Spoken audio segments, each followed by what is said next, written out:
Good morning, good afternoon, depending on where you're at. This is Partner First, brought to you by OIT, the webinar that talks about subject matter expertise, vendors of note, thought leadership in the MSP channel. I'm Ray Orsini, CEO and founder of OIT. And today we're doing it a little different. Normally we're bringing on other thought leaders, other vendors that we want the MSP community to know.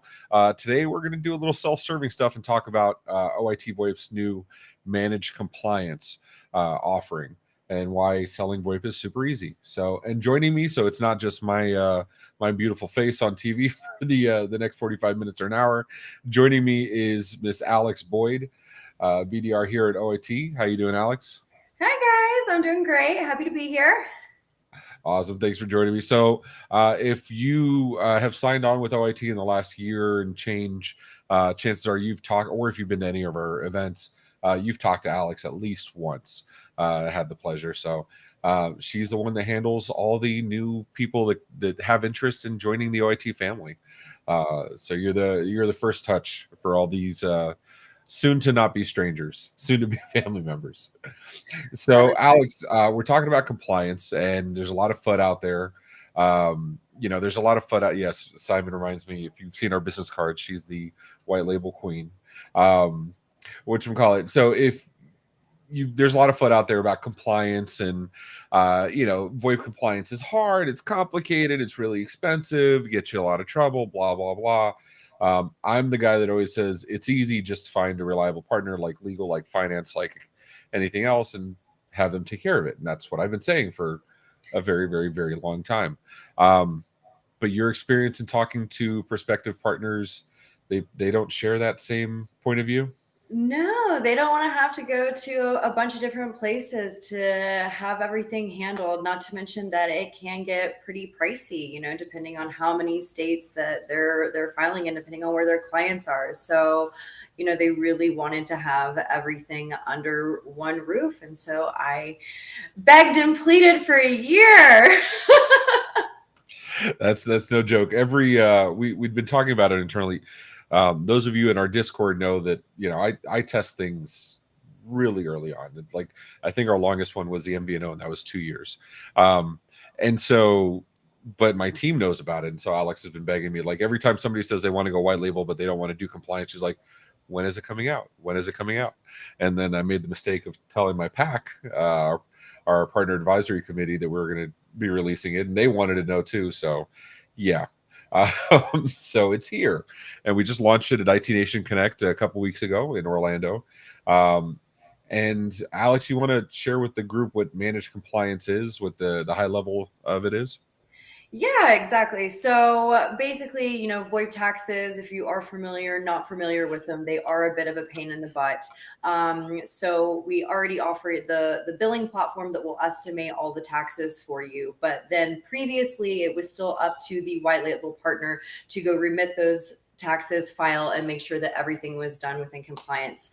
So that can be really tricky if you're doing it on your own. So typically the partners would have to go team up with a compliance company and hire someone else to do that. And now we are offering to do it for our partners. So when it comes time to file the taxes, basically what will happen, or when it comes time for us to bill you for our services, what will happen is that we will also bill you for the taxes that you've collected.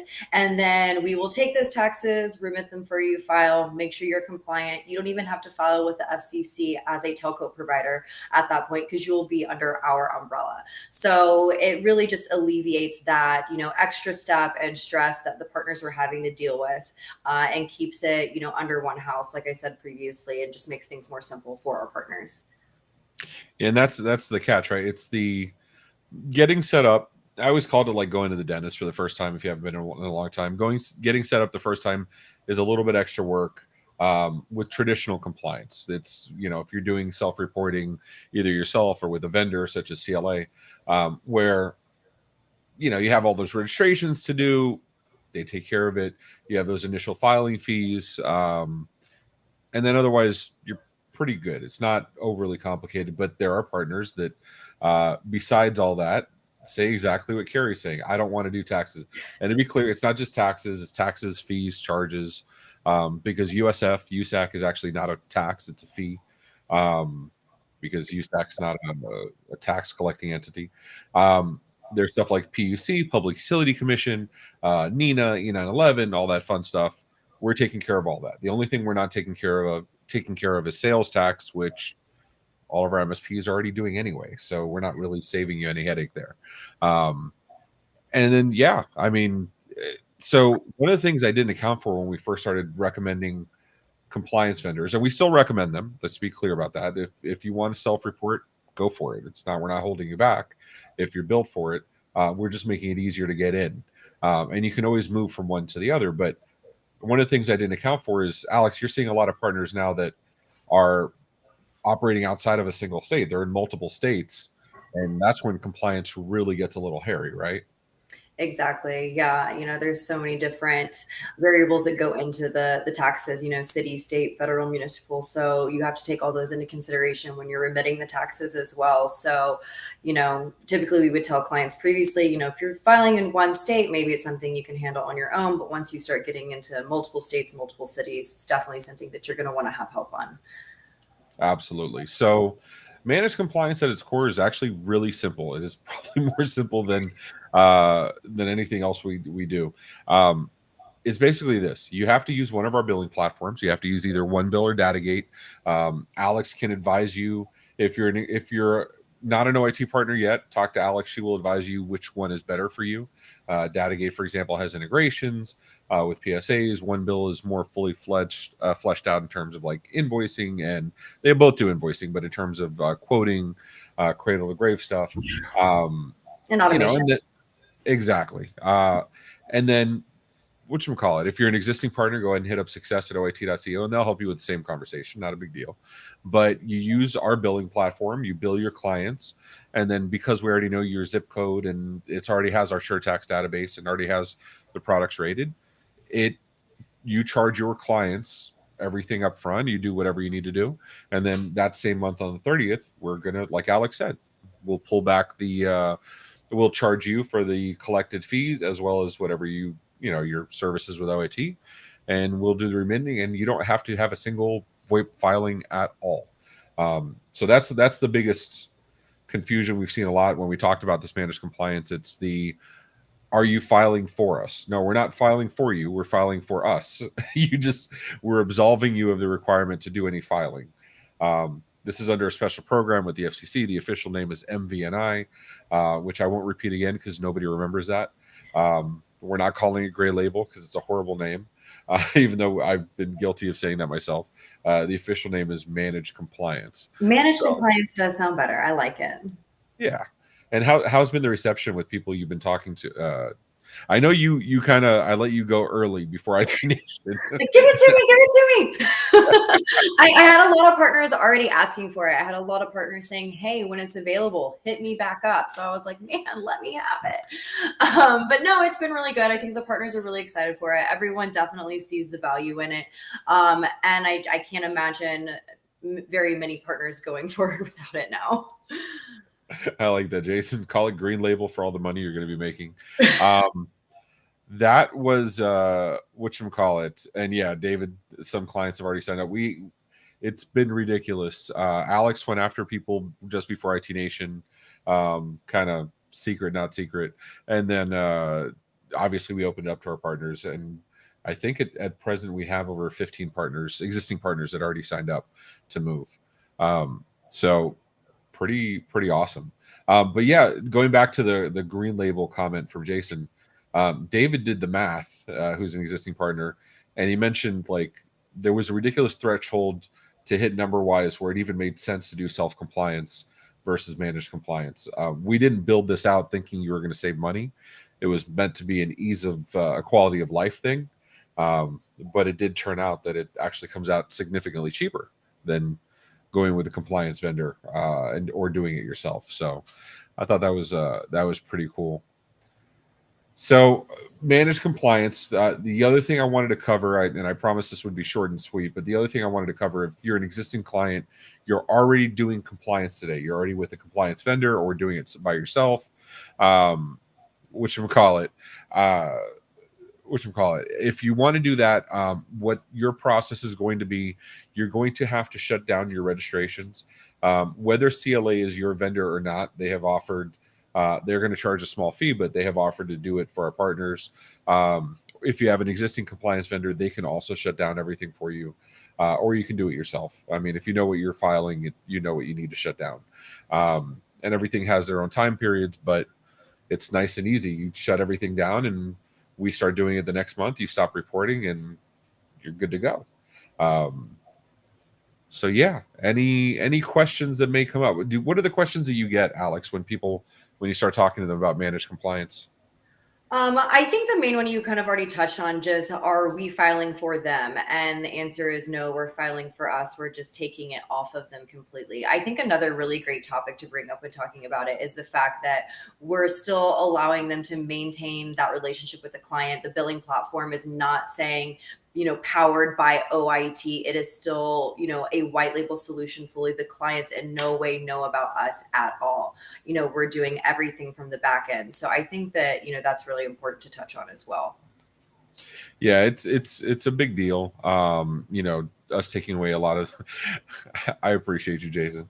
I'm not going to assume, nor am I going to ask who you're talking about, but yes, the idea is if you're working with less vendors, especially ones that you like and trust, hopefully trust. But if you're working with a team you already get along with, make it easier. Work with one vendor, not two. So just to know. David does point out, yes, there is a threshold where it will make sense to do your own. But I have opinions on that as well. There's going to be something people don't realize is when you get bigger, when you're clearing, tens of millions or hundreds of millions of dollars, there's all these other headaches that come up, and sometimes you do pay for convenience because that actually saves you money still. We have a question here. With an MSA update required, I would disagree that the clients will know about OIT at all, but they probably won't pay attention, care. So, one, if you have clients to read your MSA, is good for you. Two, it is a small paragraph that OIT LLC is the carrier of record. So yes, it'll be in there. But we already have a very strict channel conflict policy, and we'll know if they try to go around you. We will not allow that at all. So, and we don't sell direct anyway, so it doesn't really matter. So you're good on that end. It's like if they wanted to go to bandwidth directly, it's not going to happen. So, yeah, exactly. Hence, probably not know or care. So, Alex, what else have you heard from the partners when you talk about it? Are there any other questions that come up? I think that those are the main ones. I think they're just really happy to not have to deal with it anymore. Honestly, that was my major kickback before, was the fact that we didn't offer a solution to handle the compliance portion. We had half of the piece of the pie with the billing platforms, but then they just didn't want to have to fill in that other half. And so we've done that now for the partners. And I think that we have, a complete full solution that really offers, everything all in one-stop shop for all of your needs. Nothing is broken up anymore. Yeah, absolutely. One of the things that was asked of me, especially with partners that have known us for a long, long time, is why now? If you've heard me do the pitches before, or if I was ever on your sales call, I've been, yeah. I've talked about rallying against gray label before, which is one of the reasons we're not calling it gray label. Where the FCC and Departments of Revenue were very clear on, if you're the one collecting, you need to be the one remitting. The MV&I program is fairly new. When I say new, I mean like sub 12 months. We were talking with one of the first vendors that worked with the FCC in the different states to actually get this enabled or get this come to fruition. So it wasn't, I've talked many times, I've gone through many attorneys getting just advice. It's just a matter, of course, of doing business throughout the years where, we've asked them, can we do this? And the answer has been a resounding no. With the advent of this newer program, the MV&I program, that's what allows us to do this stuff. I will never put you in a position where you have to defend something. So, that's why we're doing this now. And we didn't do it before. Because I can tell you, Alex is the champion for all these people to come in and do all the asks. He's the one that gets to hear me say no or later or, keep chasing me. but yeah, so that's why we're doing it now. Other than that, I stand by my original statement. It's easy. We try to keep things easy. It's easy Um, now, Ray. It's easy now.